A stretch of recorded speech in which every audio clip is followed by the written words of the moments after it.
when you try to fix the world in writing, you understand the world much better than if you don't make that attempt. And you understand yourself better than if you don't make that attempt. And I'm working with a woman now. She's in a senior home where I volunteer and fix their phones and computers once a week. And she's written a book about her battle with OCD. And I tell you, my least favorite clients to work with are people with OCD, because they always don't think I paid the bill, or their issues come up in our relationship with each other. But she has come to understand herself through this writing in a way that few people that suffer from her illness ever do, because they don't sit down and spend the time day after day write about what's happening to them and how they feel about it. And that's what writing is. And then when you write that down, you make yourself better. And when you share that with people, you make them better. So yes, do it. This time on the Protopia podcast, author, editor, and book industry professional Steve O'Keefe joins John and Scoop in the virtual studio. We discuss Steve's career in book publishing and publicity, his latest book, Set the Page on Fire, Secrets of Successful Writers, and the past, present, and future of writing. Steve starts off the conversation with one of our favorite subjects, podcasting. I'm doing producing a podcast for Jim Rutt, the Jim Rutt Show. Are you doing that one? Yeah, I know Jim. And and that is also recorded. We use Zencastr, but it's not a live show, and then it's edited afterwards. So, well, Jim is doing some good stuff there. That's really man. I'll tell you, it is an amazing series, and it has elevated my awareness of sort of the end times that we might be approaching.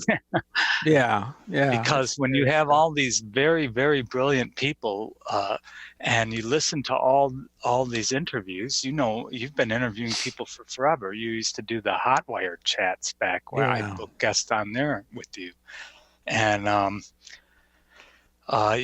when you interview all these bright people and they're all sounding the same notes, it's kind of eerie when those notes are about the end of the carrying capacity of the planet, as they say it. Yeah.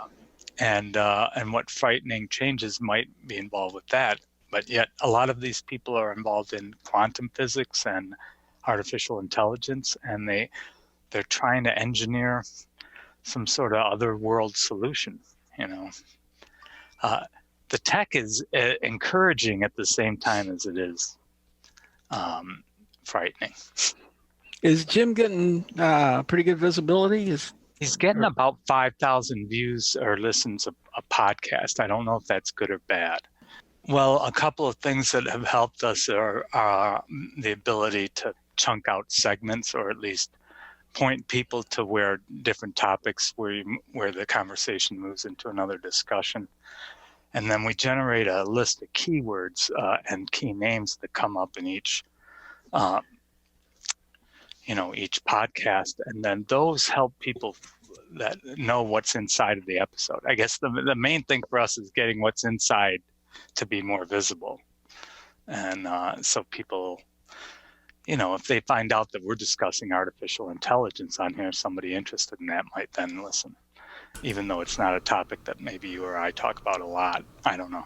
I like that idea, because it's what we do on our YouTube version is try to use a lot of keywords, and we tend to get a lot of unexpected viewership or listenership because of that. But people are just cruising around YouTube and they see something they're interested in and end up at our site. Yeah, it is. YouTube has been a good way for us to attract listeners too, but most of them are still coming through Apple Music, more than half. So. Yeah, Apple seems to be trying to steer the entire world to Apple Music. They have trouble with Google steering things the other way. So Google, during the time, I have sympathy for Scoop, because during the last 6 months, I think we've gone through, Google has rechristened Google Podcast, and iTunes has died and is now Apple Music. And so the world of podcasting is like eating itself every 6 months. It's kind of amazing. Hmm. And it's growing by huge amounts, and I'm so glad to see it. I know you're glad to see it. I think all these interviews are like treasure troves. I listen, I think now, and I go online and I try to find snippets of Einstein talking or snippets of Edison talking and giving lectures. And, that stuff is so rare. And now, scholars will be able to come back to these podcasts and really assemble a pretty good picture of what was going on. There's so many of them. Thanks to the Internet Archive, there are incredible amounts of audio already out there that they're tracking. I know a lot of the radio stations get, especially the public radio stations get archived there, and a lot of podcasts are being archived there. So even when they go away and are off the planet to the next life, their input and their output is still available. We need a fact sheet 5 for podcasts to review That's them all. That's not a bad idea. And concisely summarize them in 2 paragraphs. Yeah, back to fact sheet 5. So Mike Gunderloy got tons of zines. It's amazing how many zines were being published back then. And he read every one of them and reviewed them himself for the longest time. And then he started, I think he got some help eventually and had other people working. Well, Carrie. Yeah, that's right. His better half was good help. And then I told him that I could do book reviews. I was at the same time, I was an associate editor at Boing Boing. I became Boing Boing's fiction editor, and Mark started sending me the slush pile, the fiction that they had, and it was terrible stuff. It was so bad. I told him that we should just forget that, and that we should tell people that we don't publish fiction, and then if we do happen to run across something, we could just publish it. Right. And fact sheet 5, I revered them at the time. I was a correspondent with Gunderloy, and when his zine archive was donated to the University of New York in Buffalo, and they went to collect the zines, and they found that they went in the house, they came right back out, and they came back with structural engineers because the floor was drooping from the upstairs from the weight of all the zines in there, and they had to get the building propped up before they could even go in and remove his zine. Wow, that's crazy. That crazy. That was how many zines he had in that place, and he sold it to Seth Friedman, and who was out in San Francisco, and then he came out with a book. I think Penguin did a book that Gunderloy wrote, and then Seth Friedman wrote a book also that collected some of the best zine reviews. But about Hudson Luce? Where was Hudson Luce in there? Yeah, Hudson Luce was in between briefly. Gunderloy and Seth Friedman, and there was a time where I was cutting a deal or trying to cut a deal with Gunderloy for the online rights to Fact Sheet 5. So, it was print only at first. And I wanted to, once the web came out, I wanted to have the Fact Sheet 5 website because I thought it would generate revenue and just be fabulously fascinating to have an endless stream of zine reviews, and that we could sell it out to the, to Madison Avenue and get some ad revenue off it the same way that, Wired did. But, as you know, the online ad market just stubbornly refused to develop very well. And most of the money Well, it sort of tanked. I mean, yeah. You recall that originally the ads were being sold on the basis of hits, the number of hits you had on a site. And, one page could be, dozens of hits. And when advertisers realized that the hit count was not the same as like impressions, right? Then the bottom sort of fell out. And I remember, well, I was working with Howard Rheingold at Electric Minds at that time, Yeah. and a- and he was creating that into an ad-based online forum system, and with some content. And um, he ultimately sold it because he couldn't get his next round of funding for it, Right. and it was because of what had happened with the ad market. The Yeah. problem with the hit counts was also people got hip to the fact that they could create their little click farms where you could have all your buddies in there Exactly. just clicking like crazy to make you look great. Yeah. And that all eventually led to the dot-com bust in Right. 2000. That was a big part of it. Rutt likes to blame himself because this is Jim Rutt I'm talking about. He was the CEO of Network Solutions at the time, which was the domain name registry. And they sold to VeriSign for some outrageous sum of money, like $2 billion or something. And the very next day began this precipitous decline in the .com market. So because of the overvaluation on that deal. And then, at the time I was working for the Tanagra Corporation out of Houston. And Tanagra was one of the early website building factories. And they had a contract with NASA, among other things. They managed the NASA website. And I had, you might recall this, I did book PR, from Lumpanics. Exactly. I quit Lumpanics in '94 and started Internet Publicity Services. And I started pitching books for other publishers through the internet. And I remember one was William Gibson's book, Edoru, which was a wonderful sci-fi fantasy, I thought.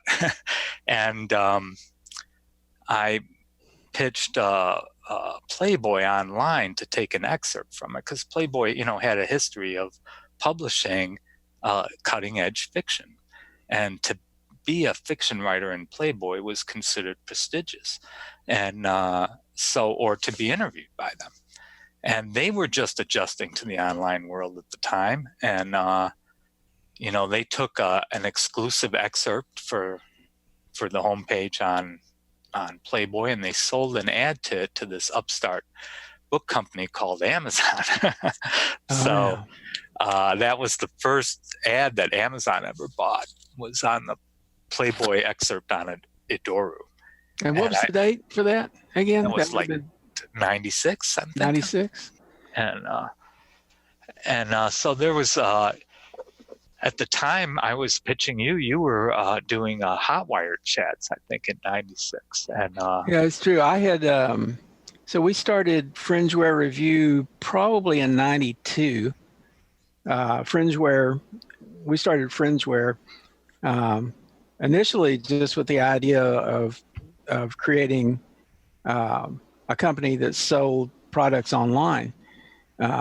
When we talked to the bank about accepting credit cards, they told us we were out of our minds. That nobody does that, and that there's this whole issue of encryption. And of course, I was working with a genius named Paco Nathan who could have he could have built SSL before SSL existed, but the banks weren't having any of it. So we had to actually get a physical store in order to accept credit cards, but we actually set ourselves up as a mail order catalog. And in the process of setting that up, I was influenced by you. I'm sure you recall Famous Monsters of Filmland from many years ago. It was a magazine edited by Forrest J. Ackerman, who was like the king of all science fiction fans, and had a huge reputation in fandom, and was hired to edit this magazine by a guy named Jim Warren, a publisher. And Famous Monsters was a pretty weird publication, but one of the characteristics of it was that it had a catalog in the back. You had this magazine that talked about monster movies, and then there was a section in the back that had a lot of mail order stuff. Yeah. So I said, we'll just do that. We'll publish a magazine. And we were kind of influenced by, we had both been working as editors at Boing Boing, Yeah. and we had connections at Wired, and we had connections at Mondo 2000. So we were going to do a kind of cyber thing, Yeah. And Paco, I say he's a genius. One of the things he did was sit down with PageMaker and figure out exactly everything you needed to know to lay out a pretty high quality magazine. Oh, and yeah, it was a beautiful read. And I doted on getting my Fringe Wear review and all the different products, and you could buy them. That's what I loved about Lumpanix, was it had all these crazy books, but you could actually buy them. Yeah. And that made it, I think that enhanced the experience of the publication. So. And of course, we were all influenced a lot also by Whole Earth Review, which had previously been called Coevolution Quarterly. And, I like to say that I think that the early format for blogs, especially blogs that were pointers to like the curated reviews really of things around the web, that was kind of based on the way reviews were done in Coevolution Quarterly and Whole Earth Review and Whole Earth Catalog. So it had a huge influence. And of course, the Well was the seminal online forum. Yeah, you were a member of the Well, weren't you? I had been on, bulletin boards before I joined the Well. I think I joined the Well in like about 92. I'm trying to exactly pick the time, but my email only goes back to like 94. So I've lost everything before 94 that I had online or in email. And, but I do remember when I was first on the Well, I paid long distance charges to access it from I was up in Port Townsend, Washington, working at Lumpanix. And so it was kind of the thing I would do at the end of the day, because I knew the rest of my day was going to die once I got on the Well, because discussion is just fascinating. Even with bulletin boards before the Well, or what they called BBSs, people were in it for the discussion. They were in it for meeting people online and talking, and the Well was this like intelligent conversation that you could have. And there was, I'm trying to think of the one that was in New York City at the same time. It had a Z in it. That was Echo. Echo. That's right. There was Echo and there was Mindvox. Right. And I had subscriptions to all of these, but the one that I hung out on was the Well, and it was through there. At first at Lumpanix, I used the Well to find illustrators and to find translators for our books. And so for me, it was really sort of a way to source talent. That way I could justify it to my boss, who was Mike Hoy. You might know him. He was, a very nice boss to work for. Yeah. So very forward thinking. And then one day we published a book in 94 called Secrets of a Super Hacker by a guy called The Nightmare. And it got a nice, I remember it well. Nice review in one of the computer security journals, and I asked permission to post the review on the Well, and people let me post it in the various forums on the Well and other places. By then, I was also on America Online and CompuServe and some of these others. And boy, the fax machine. You sent me a copy of that book. Oh yeah. Yeah, you sent me a copy, and I reviewed it. Or maybe I got it from Wired directly, but I reviewed it for Wired magazine. Yeah. And in my review, I took issue with the fact that they were connecting the Steve Jackson raid to Operation Sun Devil, which was incorrect. And Wired ultimately didn't publish my review because we got a little fracas about that. And they told me, they said, well, Josh Quittner has just written this big article that says the same thing. And I said, well, Josh Quittner is wrong. You need to change it. And in fact, they did end up changing it, but they also didn't publish my review. Wow. But they corrected Quittner? They apparently, corrected Quittner's article? Because I worked for him a couple of years later promoting his book.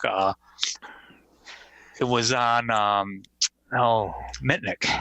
Well, it was easy to confuse Operation Sun Devil with the Steve Jackson thing, which was it was a separate operation that was directed from Illinois, of all places, from Chicago, I guess. This guy named Bill Cook, who was a prosecutor up there working with the Secret Service.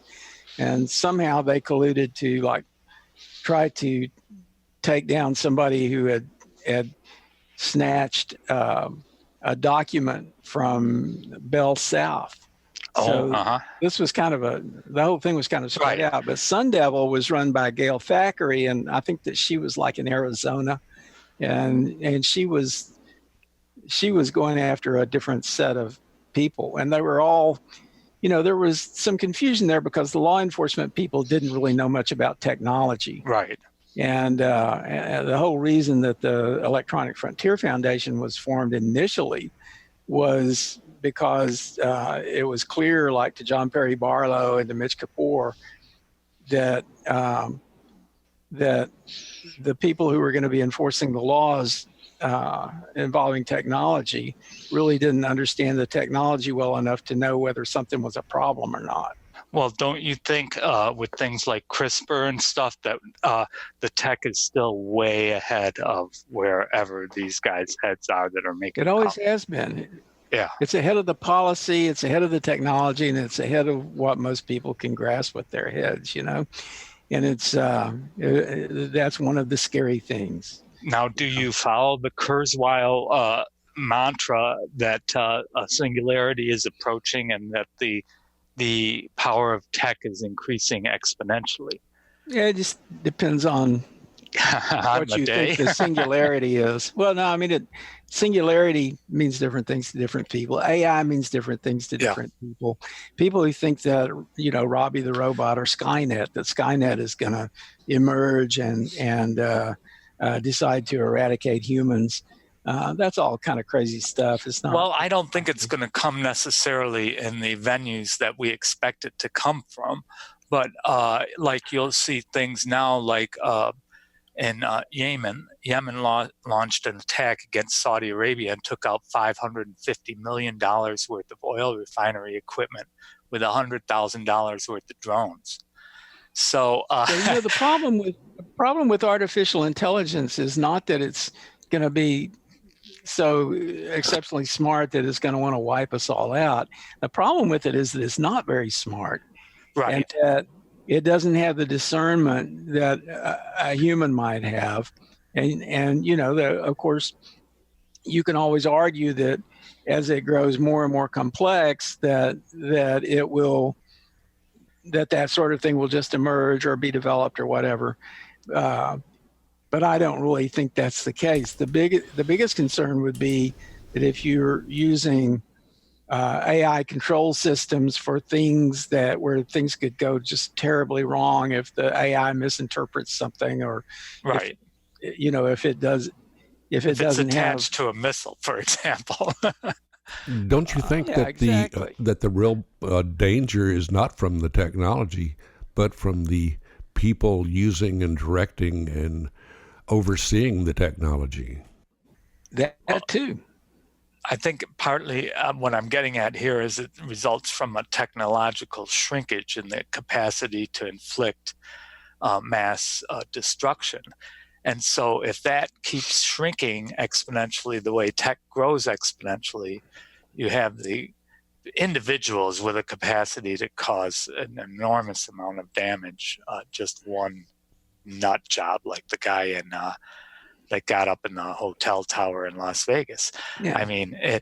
He's not an AI. I'm not talking AI here, but I'm talking about the weaponry that he's using and the exponential rate at which products are being perfected results in individuals having a much greater capacity to inflict mass casualties. And, the ultimate example is flying a plane into a tower. But if you have complex systems that can be taken out with a 10-cent resistor or something like that, you're in trouble. And that might save us from overpopulation, though. That's the plus. Yeah. If we get rid of, we were talking to somebody yesterday that says we really need to get rid of 80% of the people in the world, and one disaster or another is liable to do that. The disaster might be it might be a natural disaster, it could be an asteroid, or it could be Donald Trump. But one way or another, you know, Well, I uh, think the real disaster is the declining birth rate, which in all the advanced countries, it's declined beneath replacement rate. And so not only is this but population that's a good thing, isn't stabilizing, it? yeah, it is. The population is Yeah. stabilizing, but it's also likely to shrink. And may be cases like in Japan where the shrinking is causing problems. Theirs could be easily alleviated by opening up migration to Japan, but they're stubbornly resistant on restocking their population with outsiders. So I don't know what they're going to do if they don't. And I think that that's going to become a dilemma for a lot of countries. Like France is now paying an outrageous sum to people to have kids because they recognize that the France and the French language won't continue unless they do something about that birth rate. And they've been successful with bribing people to have babies in France. They've reversed their negative birth rate, and they're now positive again. They're over 2.1 replacement rate. So I do think that technology actually gives us a chance here, if we don't completely ruin the planet first, to create a stable population with a sustainable withdrawal of resources from the planet, that we can all, sort of live comfortably while we figure out better ways to do things. And I think that day is coming if we don't get all blown up first. We can all hope for a reasonable evolutionary path. Given the lack of progress on doing something about climate change and the various environmental disasters that keep popping up, the concept of a big die-off seems inevitable unless there's some really dramatic change in the progress on stopping these things. Yeah, I really don't know. Like I say, I've been listening to all these podcasts with all these scientists for the last couple of months, and it's not encouraging when people of science are so negative about what's happening. But at the same time, I think that there's still joy inside of every day for all of us to grab hold of if we can summon the peace of mind to see it. Yeah. And so let's move up from there. One thing I felt like we should talk about is this whole samizdat revolution, which I date, sort of from the 70s, with the beginning of the whole zine culture and things like what was the libertarian free press thing that went around in those days, where everybody got a page, and what do they call that, an APA? Where you all get a page in the journal and everybody contributes that page. The Connection, the Libertarian Connection, was called by a guy named Freddie Pierre. You remember Freddie Pierre? Vaguely remember him, yeah. Yeah, and he did. It was an interesting, I guess, evolutionary step. First, technology brought us desktop publishing and a way for people without a huge amount of money to publish magazines. And we had the zine explosion, and then the web came along just after that. And the people who had already familiarized themselves with computer technology to publish their zines made the transition to the web pretty readily. Yeah, and now, at first you had, like Usenet news groups, which were sort of like the Wells discussion groups, only they were available everywhere and had maybe a larger user base. And those were hierarchical discussion groups that were some of the most popular places to be online prior. Maybe they're more comparable to Reddit. Yep, very comparable to Reddit today. And I'm sure Reddit is just a descendant of this Usenet news group structure, threaded discussion group, which was, the backbone of the well, and also really for a lot of people, the backbone of America Online and CompuServe was these discussion groups that were built around special interest topics. And that just kept going until everybody realized, hey, you don't have to go through America Online. You could just get on the internet. And because at first there was a little confusion between, is America Online the internet or is it not? Do you remember that, where people weren't really sure what it was? And of course, Yeah, I remember. idea. And also I remember John Quarterman telling me not once or twice, but several times, the well is not the internet, feeling that I was confusing the two. But I really wasn't. I mean, the internet was clearly sort of a more vast and more formless, and no single persistent structure. There was, and it was, at the time you didn't have search engines, and you didn't have a great way to find your way to resources on the internet. Those things were just starting to emerge.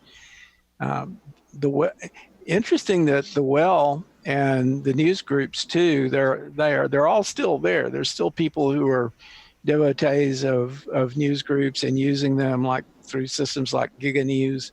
Yeah. And the well still has a lot of activity. Some years ago, it had been owned by Salon. Salon bought it from Bruce Cates, who bought it from Point Foundation. And when Salon decided to sell it, they were really just going to sell the domain name. And members of the well came together and raised money and invested. There was a number of investors. I think Jim Rutt was one of them, who put money into the well and kept it alive. And it's still running today, and it's still pretty much the way it always was. Great conversations. Recently, I, as many people, I've been disenchanted with Facebook and found myself going back to the well.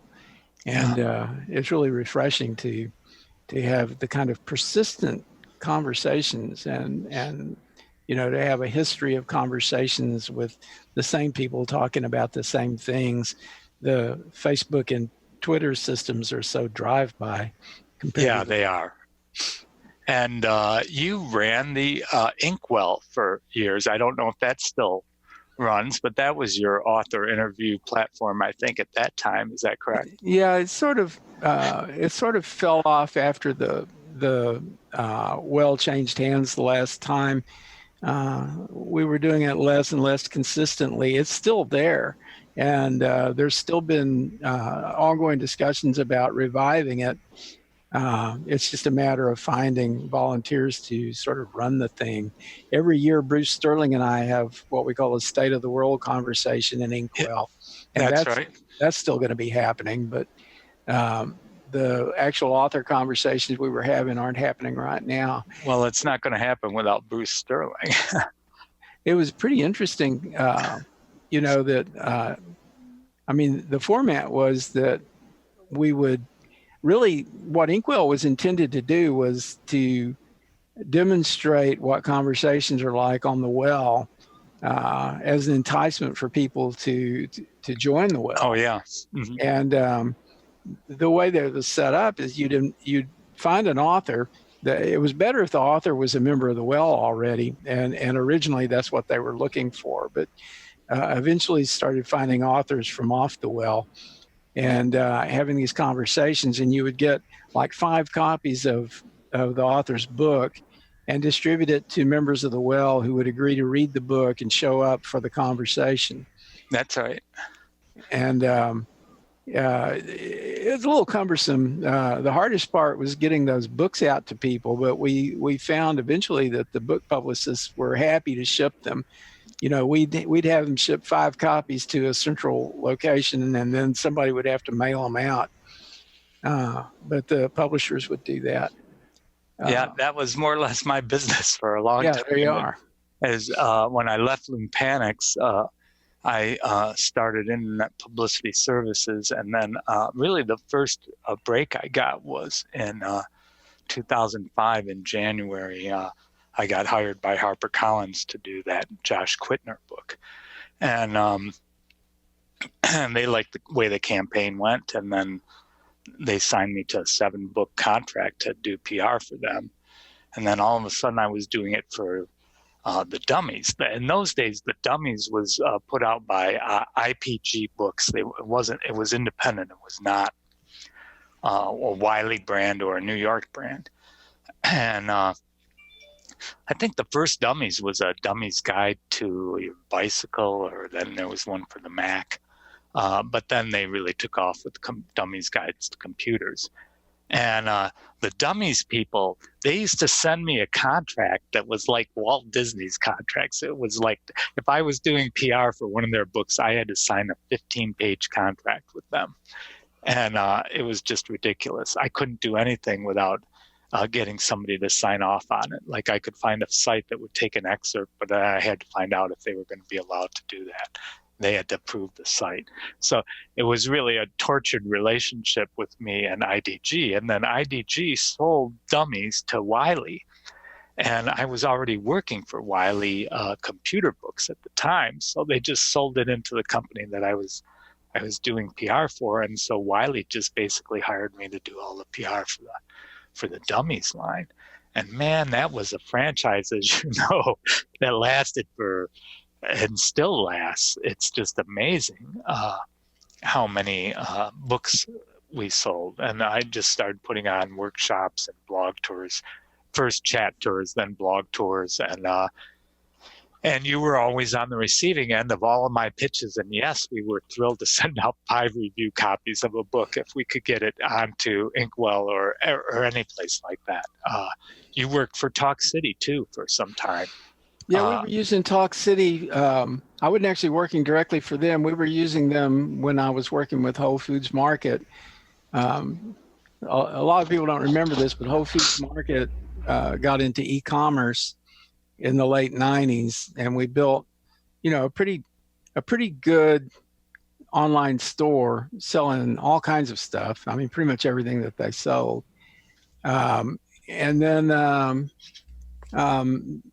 we started building this much bigger thing called wholepeople.com. Yeah, I remember.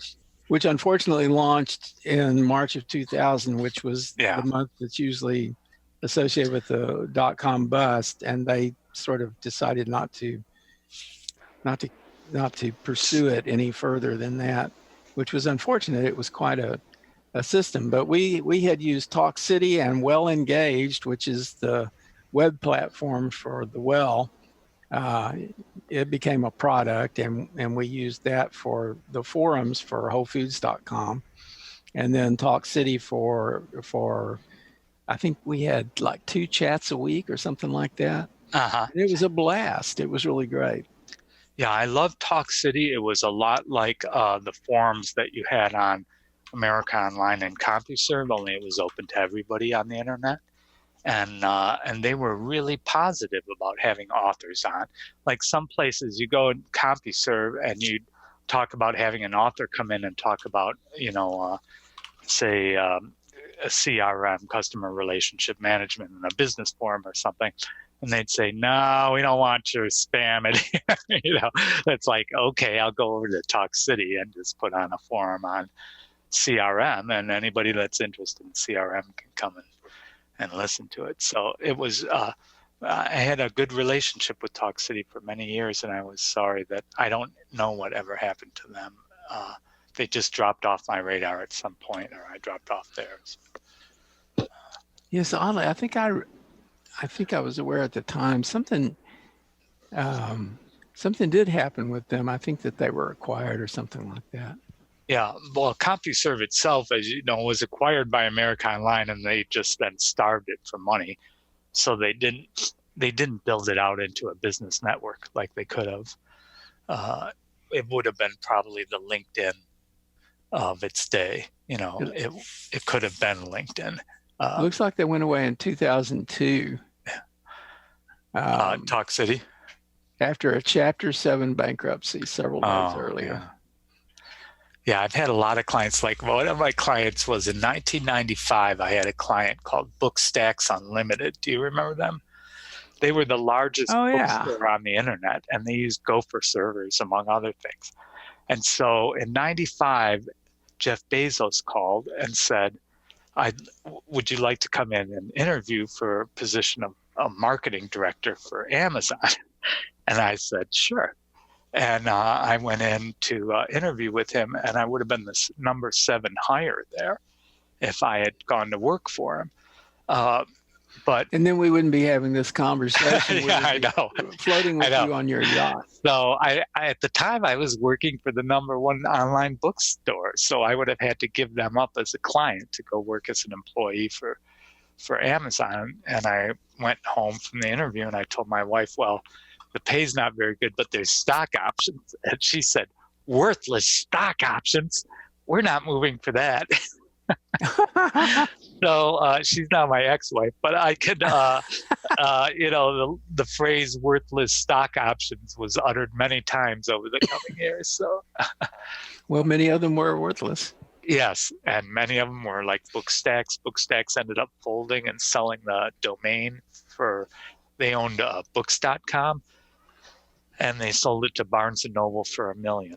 So that was their big payday, was the domain sale. And I also worked for a career site that sold the domain careers.com to Wall Street Journal and paid off all their debts with that before they went out of business. Of course, my stock options turned out to be worthless, like I'm sure yours in many deals. So there was a lot of that going on then, and it was fun. It's fun to take a stake in something and really try to drive it. And of course, it often doesn't turn out great, but it's almost always interesting. Hotwired is gone too. That I never would have dreamed that Hotwired would have just gone away the way that it did. But it was a pretty interesting little kind of like sideline that Wired magazine had, and we had a lot of fun with those chats. And I remember I was doing the Electronic Frontiers Forum at the same time. There was a science fiction chat, and I recall that Jonathan Lethem was running that. Oh, yeah. Yeah. Those were the days. Yeah, there's a lot of fun that we had back then, but I just wonder what's happening to publishing, because all the time that this stuff has been going on with the expansion of these special interest topics on the internet, you look and one weekly after another has been slaughtered. Like Austin, I think you still have the Chronicle, right? Yeah. Okay. Well, a lot of big cities have lost their weeklies. Well, I was surprised to see Village Voice shut down. Yeah. And a lot of our friends worked for those weeklies, and that was sort of like a good job for an alternative thinking person in our day and age. I wrote a lot of articles for the Austin Chronicle, mostly in the 90s and maybe early aughts. And as far as I know, they're still kind of barreling along. I know they have they're kind of under different management now. The longtime editor had retired and moved on, and I heard from time to time that they were, that they were a little bit challenged, but yeah, they seem to have held it together really well, and they certainly get plenty of advertising, and they're like a pillar of the community here. So I would hate to see them go away. Well, I lived in New Orleans for 13 years there. And played the piano, right? Yes. I remember that.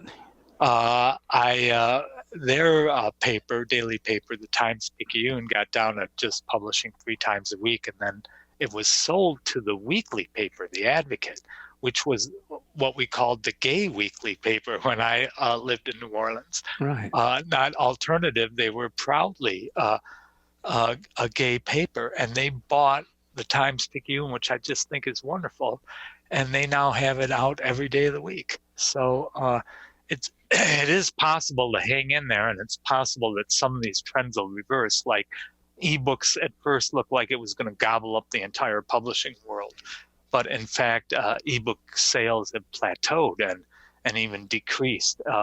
It doesn't have the same kind of absorption rate as things like iPhones do for electronic readers. And printed books have made a bit of a comeback. So I worry, though, for the adult market because, I live and breathe book publishing industry. And this year I went to the book expo up in New York for the first time in about a decade. It had become so irrelevant and I was rather shocked to see that it was almost all juvenile and children's books. There was almost nothing for adults that was displayed or hyped. And there's a lot of great stuff coming out now in juvenile writing and in graphic novels and in young adult fiction. Part of it is, the impact of technology is that our attention has moved to the screens, but news organizations that have leveraged that and diversified somewhat have, I think, done fairly well. And certainly there's tons of books being published, and a lot of people are doing audiobooks or reading on a Kindle or something like that, an e-reader. But at the same time, the bookstores here are packed. Yeah, tons of people in there all the time. We should talk about your book. Oh, okay. Set the page on fire. And it's Secrets of Successful Writers, and it's based on interviews with 200 authors and 50 publishing professionals. And you were like the first one, just about the first one out of the gate that I interviewed. I remember. And that was back in 2005. I filmed an interview with you mostly about the EFF at that time. And I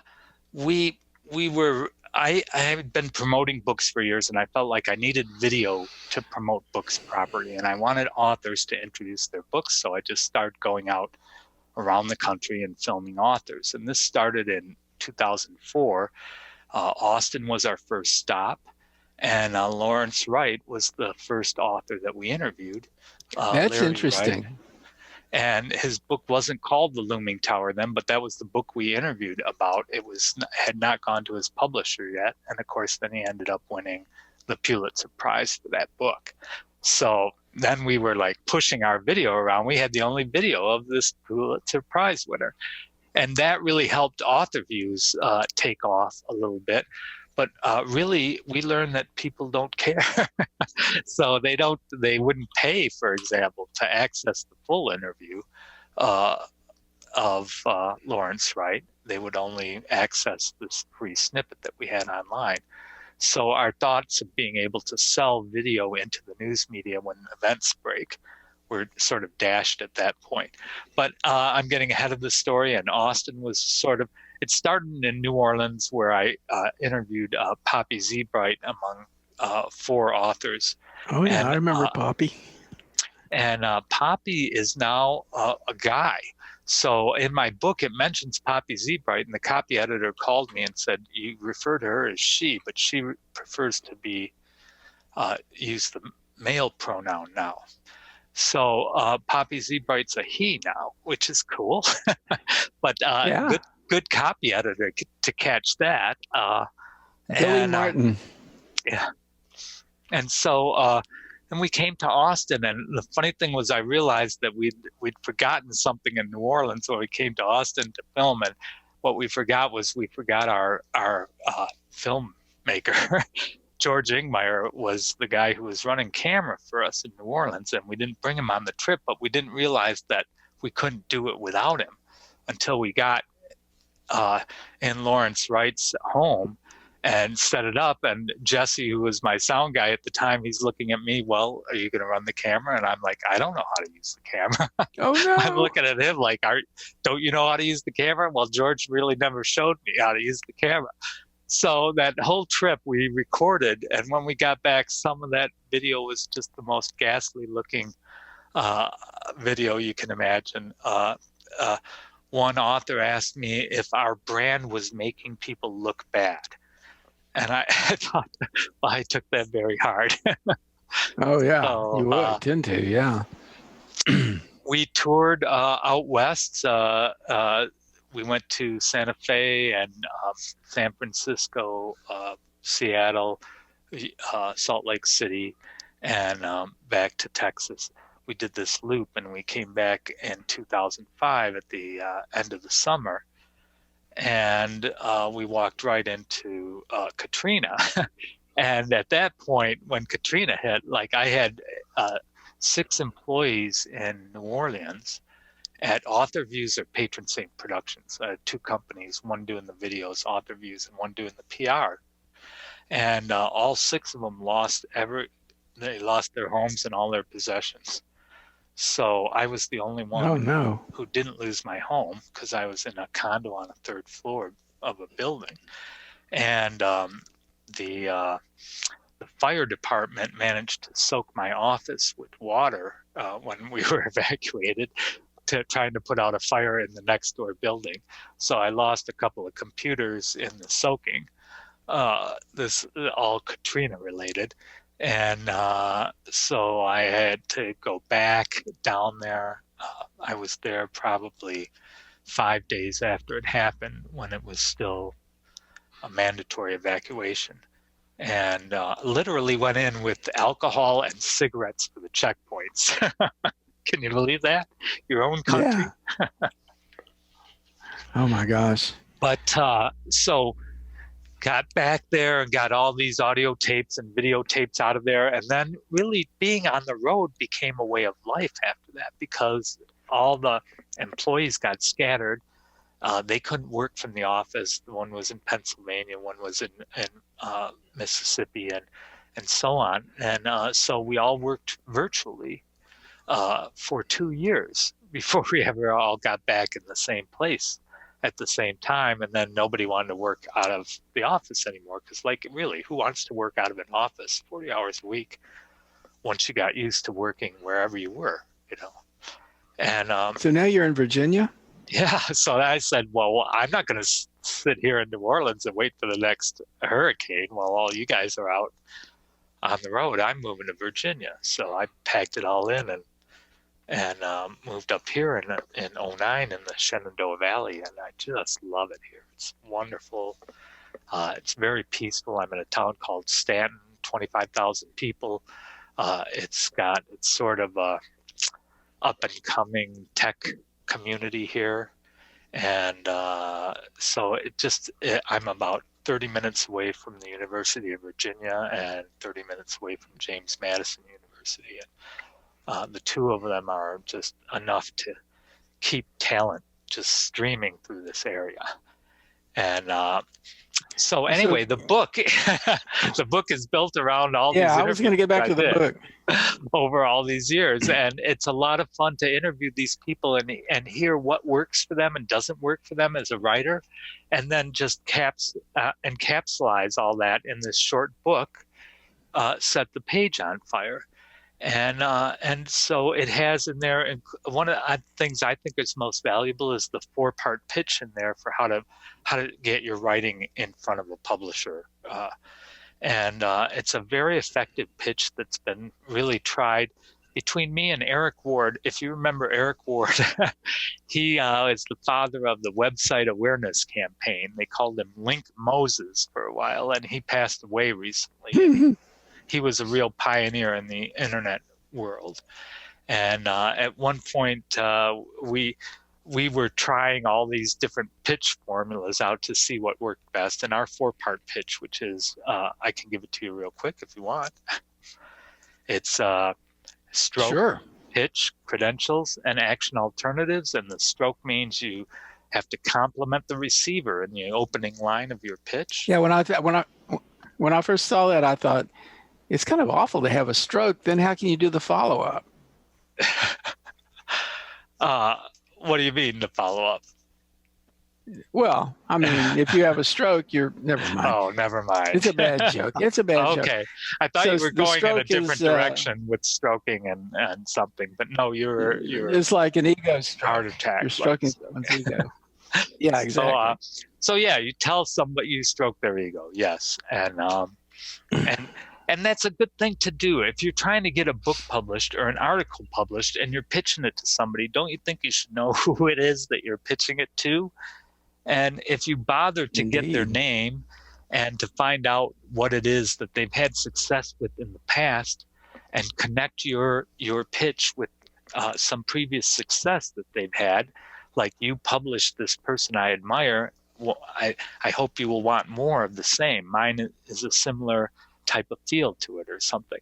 So you connect yourself to something that makes sense to that person who's receiving it, and then you very quickly state what your writing project is, and then your credentials. You just try to show that you're an experienced writer in one paragraph or less, and then I don't like to have a closing. Most sales letters have a closing. Mine has action alternatives at the end because you don't want to close it off. You don't want a yes or no answer. So if they don't want your writing right now, you'd like them to refer you to somebody who might be interested in it. So if you can get that referral out of the no person instead of getting a no, if you get the referral, then that's the stroke in your next pitch, which is, I was referred to you by big shot writer, and would you be interested? And then you just follow along with pitch, credentials, and action alternatives.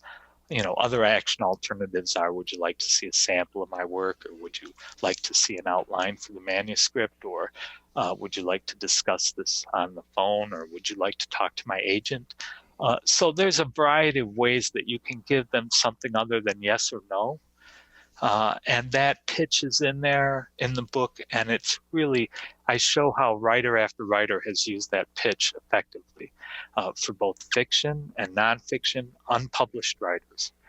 And so I think that part of the book is priceless, and the inspiration that you get in the first part of the book is also priceless. It's very, if you read Brenda Eulin's book, If You Want to Write, which is an extremely popular book in the 80s about the writing life, then you're going to really enjoy this book. It delivers value in the first chapter, and then it goes on to have some very delightful exercises. One is called Poof and Sprachen, and it's an exercise where you make up a word at the beginning of a writing session. So the word might be Podkowski. How's that for a word? That's an interesting word. Yeah.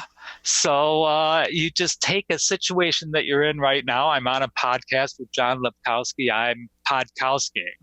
And you make up a word about the situation that you find yourself in right as you begin to write. And what it does is it moves you out of the verbal brain and into your written brain. Your writing vocabulary is 4 times larger than your verbal vocabulary. And when you try to make up a word, or when you try to describe a sound or a taste, when you try to connect words to things that they aren't usually connected to, it forces you right into that vocabulary exercise, and that just sets your brain on fire. What impressed me most about the book was, as a writer who considers himself blocked, you made a very good point, which is that you have to write every day, and you have to put real time into writing, not just write for a few minutes. Yeah, it takes it some time to get enough words out to get past that warm up that people have when they first sit down to write, or first time in a month or something. And the words are always tough at the beginning. Most journalists just chop off the first 3 paragraphs on their stuff. That's the easiest edit to make. And I've been an editor for years and years and years, and everyone starts the same way. We all sort of clumsily get some words down on the page and start knocking them together, and then all of a sudden you pass over this threshold into your written vocabulary, and then the flow comes. You just feel it, and you just try to keep up with it. And the way to get that flow more quickly, like you say, is to write a little every day. If you write even just a small thing, like a made-up word or 1 paragraph or a cone every day, it will keep your muse close, so that when you have an hour or 2 hours to write something of substance, like a book review or something, the muse will be right there.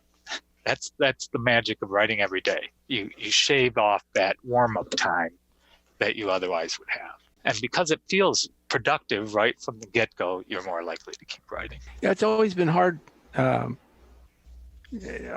me to start, you know.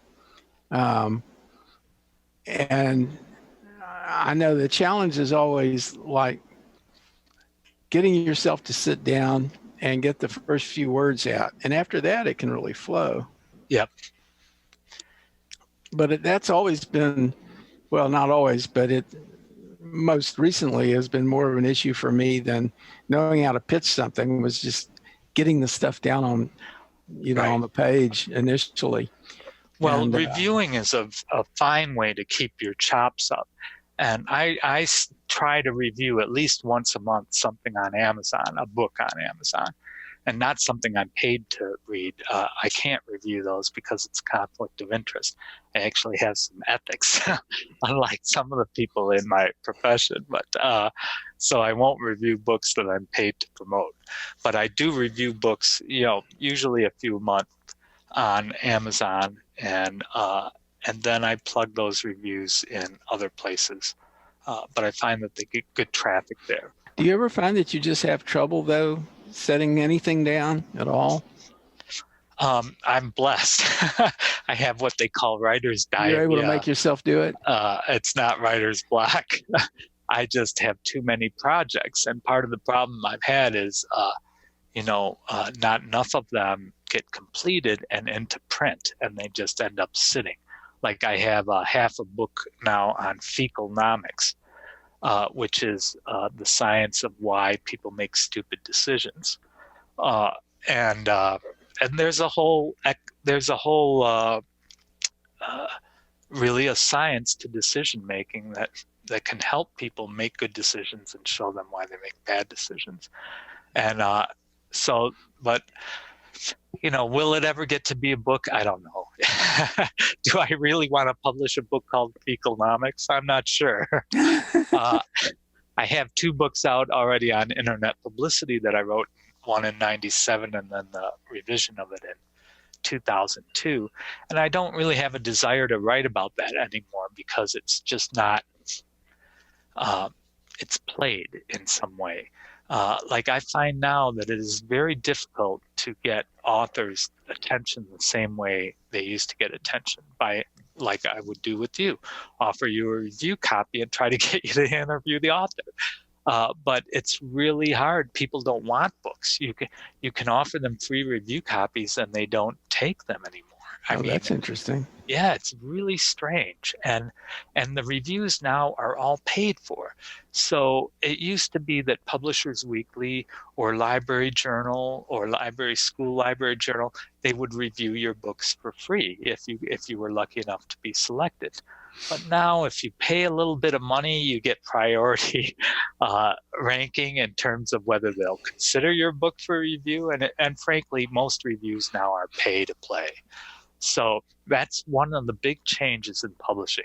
In addition to all our friends getting kicked out of their jobs as editors and associate editors of alternative weeklies and all over the country, we've had this thing where now the only way to get attention for a book is to pay for ads for it, pay for placement. People, the old reviewing channels simply don't work. And also another problem that we have now is that most of the books being published are by rich people now, the authors, who are publishing their own works, more or less. And so as a result, a lot of us end up just being handmaidens to very wealthy people who are satisfying their egos. What do you call it? Stroking? By Exactly. books that they haven't even written themselves. So that kind of publishing, I'm just nauseated by it, and I'm afraid it sort of dominates. Now it's very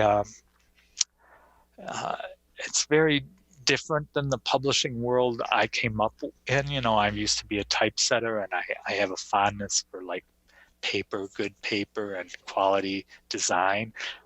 Part of what attracted me to fringeware, and of course you remember Research, they set the standard back in the day for what good design looks like. Some people hated their design. Well, Wired basically, I think, took their design from research. Oh yeah. To some degree, and Wired, certainly set the standard of design. So the Wired magazine experience was really so much different than the hot Wired experience, and I think that's why the print is still here and the online one is gone. Yeah, I don't think high-end quality typesetting exists anymore. I know I worked for a really high-quality typesetter here in Austin for a few years, and they're not there anymore. They went out of business. Their business sort of went away. It all went into desktop publishing, and I recall that. When one popular publisher had me working on a book, they gave me a template, a Word template to write the book in, and they were just going to publish from that. And there was no sense that there was going to be, any proofreading or copy editing or whatever. It appeared that they were just going to publish whatever we gave them, Right. Yeah, and I've seen that publishing now. It's tricky, but people still love a good book, and they'll still buy a good book. They'll still go to bookstores. Fortunately, they still know how to read. But I do think that there is some attention issues that are cropping up, and people don't want to read book-length works like they used to, so I can't push them on reviewers like I used to. Used to be glad to have them and add them to their library, and now it just seems like a book. What would I do with that? So I still have... Do you think it's really that there are fewer people reading and writing book-length material? Or is it just that there's so much other stuff that it just seems like it, No, I think there's more people writing book-length material than ever and getting it published, and there's fewer people reading it, fewer adults reading it than ever. And so it's this tremendous imbalance in the market where you have, 1,000 books chasing somebody who's going to buy one of them. And so it's very, I think the adult book market is very difficult right now. And fortunately, and I think part of that is because of attention span. People don't want to invest the time in an entire 400-page. I had just recently pushed a 700-page novel I had to push. Now, who wants to review a 700-page novel? Nobody. I guarantee you no one wants to review a 700-page novel by a first-time author. And so the only way... to do a timely review, you would have to read it pretty quickly. And so what we tried to get people to do was we asked them to review it before they finished it. So we explicitly asked them not to finish the book because we know they don't have time for that. So please, could you say something nice? I actually have an embarrassing story about that. I read a book one time. What was the name of it? Infinite Jest. It was David Foster Wallace's. Yeah, sure. Great book. And when I turned in the review, the guy said, well, this is a really good review, but you didn't say anything about the tennis in the book, because the book is loaded with, verbiage about tennis, which I skipped. Because I had to get it's 1,500 pages or whatever. Yeah, exactly. And, I read Alan Moore's Jerusalem. That's some 1,200 pages or something like that. Ouch. It took me 3 months to read that book. Yeah. Or, Mason and Dixon by Pynchon, which is a hard read and a long read. Yes. Well, that's so where I don't envy book reviewers, and I wonder sometimes whether they are able to actually sit down and read the whole book and then write their review of it. Yeah, I think mostly now they aren't, but they're able to read enough of it to write intelligently about it. And so the real reviews don't come out initially. They come out later, after people have actually had a chance to read the book. And so at first, we tried tricks like providing summaries of the book, providing what they call blads for like a graphic novel. It's just a few pages that we think are the best. And so there's a lot of tricks to give reviewers sort of abbreviated versions of the book and hope that they'll review off that if they don't have the time to read the whole thing. And what I find is just with adult books, it's just, I don't know. I've had a lot of people who are very heavily social media addicted who tell me that they just cannot physically read long form writing anymore. Even long articles, they won't read. And so I do fear that there is some impact on the population's reading skills of this immersion in online and social media. I don't think it affects children so much. Everybody's afraid about the impact on children.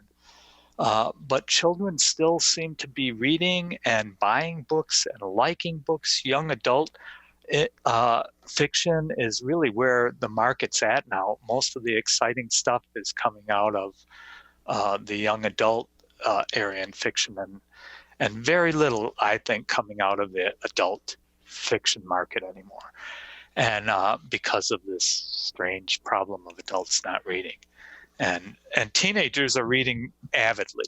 So, like I say, I don't think it's a problem with the kids. It could be when they grow up and have 20 years of social media exposure that their reading skills will decline. I think it's mostly a problem for us oldsters who have found that our new habits have negatively impact our reading ability.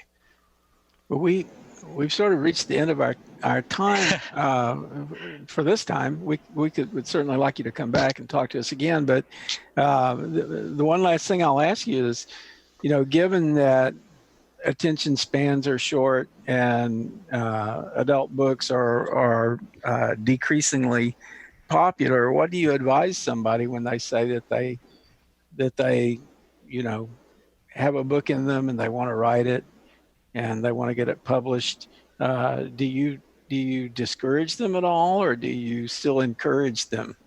No, I do encourage them, because I think that if you're feeling like you got a book inside of you, you really need to get it down and get that out, because there's benefits to your life just by unleashing this writing process, regular writing habit, that are worth it, even if your publication doesn't see the light of day. Like I say, I have writer's diarrhea, and I have all kinds of things in halfway through completion around here that I'd be happy to complete if I could get a sale. I try to sell and then finish the work rather than just have them all completed and not sold. So, but I still think that I'm glad I did it, because when you try to fix the world in writing, you understand the world much better than if you don't make that attempt. And you understand yourself better than if you don't make that attempt. And I'm working with a woman now. She's in a senior home where I volunteer and fix their phones and computers once a week. And she's written a book about her battle with OCD. And I tell you, my least favorite clients to work with are people with OCD, because they always don't think I paid the bill, or their issues come up in our relationship with each other. But